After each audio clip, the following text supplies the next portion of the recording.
While the NFL and NBA have squandered their All-Star events over the past decade plus, as viewership continues to dwindle for those games, the NHL may have solved the future of All-Star games for professional sports and struck gold. The Four Nations tournament could not have been more successful and looks like the future for the NHL. This is the story of the Four Nations tournament and how other sports leagues could implement something like it. But before we get into this, if you enjoy college football content like this or sports content like this, make sure to leave a like and subscribe. Also, let me know how you would rate the Four Nations tournament on a scale of 1 to 10 in the comment section below. While this is usually a football-centric channel, I do enjoy hockey and had a blast watching the Four Nations while it was going on. The social media discourse between how the Four Nations was being viewed versus the NBA All-Star Game was absolutely hilarious, to be completely honest. So let's talk about the Four Nations. Heading into this Four Nations, the NHL was not in a great place. The league did not send their players to the 2018 and 2022 Winter Olympics, and multiple lockouts only hurt the league from a casual fan's perspective. The Four Nations tournament was announced last year during the 2024 NHL All-Star Game, where the league also announced that they would be sending their players to the Olympics for the first time since 2014. NHL Commissioner Gary Bettman said at the press conference, "We know how important international competition is to our players. We know they love and want to represent their countries from which they're from. We think this is a great stage for the best on the best in the best sport." The commitment to the 2026 Olympics came after a long and sometimes turbulent negotiation. The Four Nations was going to be consisting of the United States, Canada, Finland, and Sweden, with rosters consisting of 20 skaters and 3 goalies. Players had to be under NHL contract for the 2024-2025 season and on a roster as of December 2nd, 2024. The games were played under NHL rules, with each team playing 3 tournament games in a traditional round-robin format under the following point system: 3 points for a win in regulation time, 2 points for a win in overtime shootout, 1 point for a loss in overtime shootout, and 0 points for a loss in regulation. The 2 best teams would play in the finals. Some teams that were left out were Russia, due to the fact that their status for the Olympics is still unknown, Germany, the Czech Republic, Slovakia, and Switzerland. The latter 4 teams would need a fair amount of non-NHL players to fill out their rosters, and the IIHF isn't involved in any official capacity. It also did not make sense with the time period the tournament would be taking place in to include more than 4 teams. It would be the first best-on-best international tournament with NHL players since 2016.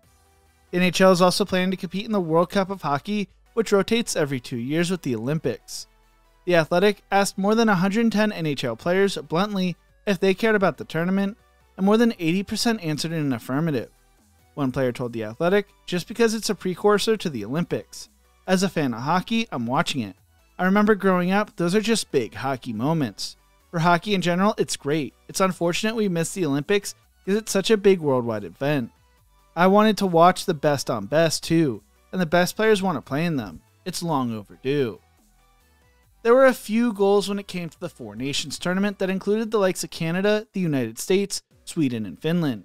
They wanted to spike the television ratings for the sport of hockey, begin to spark interest for next year's Winter Olympics, and create a marquee event in the middle of a slow period of the sport's calendar, and bring new eyes to the fastest game on ice.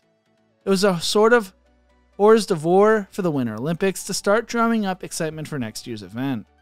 The league could never have expected for the tournament to reach the heights it did, as it took over the sports world for a week.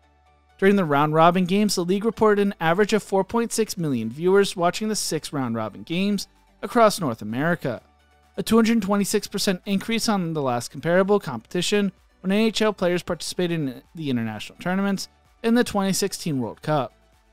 The first matchup between the United States and Canada averaged 10 million viewers across North America, more than any non-Stanley Cup final game since 2014. That aforementioned round-robin game between the US and Canada included 3 fights in the first 9 seconds and a ton of fireworks. The 4 games in 1 week tournament meant as much to the players as it did for the fans, as the tournament took over social media. Sports fans are crazy because there comes so much pride in their country as much as in their sports teams. It was like the Olympic basketball run all over again that happened this past summer. The same goes for the players. It's crazy how people are so surprised over the buy-in by fans for a game with the country flags on the uniforms compared to some random team put together only days before. The Canada-US final saw over 16.1 million viewers across North America, with 9.3 million viewers in the United States and 6.3 million viewers in Canada. It was the second most watched hockey game in the past decade, behind Game 7 of the 2024 Stanley Cup Final, which the Florida Panthers won 2-1 against the Edmonton Oilers. That game drew 16.3 million viewers.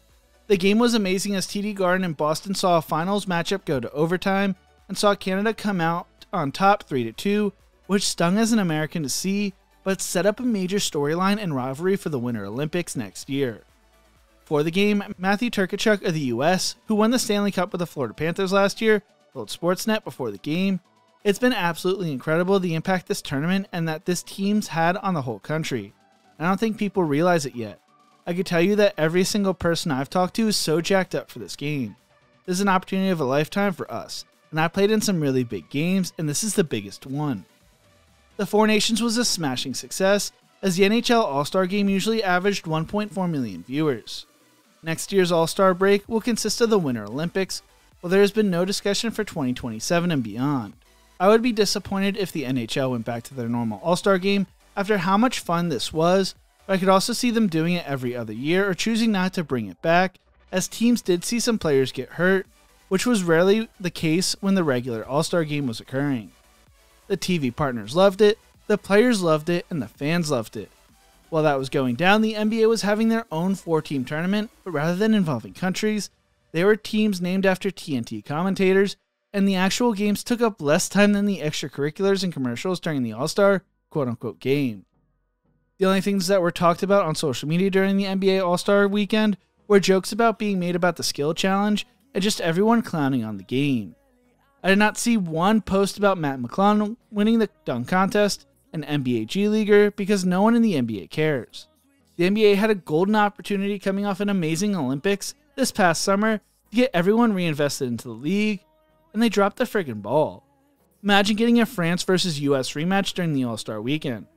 If you're willing to bring in G League players for the game, why not negotiate with other professional basketball leagues to put together a major tournament for a week around basketball? That would not only raise viewership for all the leagues involved, but would give the NBA an opportunity to scout international players on their own home turf in the US, making it easier for them if they want a selling point for the teams on why it makes sense. I mean, that's the whole reason the one and done rule was created for college basketball. The NHL, which is viewed as America's fourth biggest sport, just outdrew the NBA by nearly 4 times in viewership for an All-Star game. When it comes to the NFL, as we have talked about numerous times on this channel, there are multiple rising professional American football leagues around the world. Imagine putting together a flag football tournament, because that seems to be the route the NFL wants to go, with the All-Stars from the X League, even if they consist of American players, the CFL, the EFL, and maybe even the UFL, to not only raise the profile of the football across the world, but increase the viewership for the other leagues as well. While the US may dominate at first, it could become competitive down the road. When it comes to the MLB, imagine a Midsummer World Baseball Classic during the MLB All-Star break.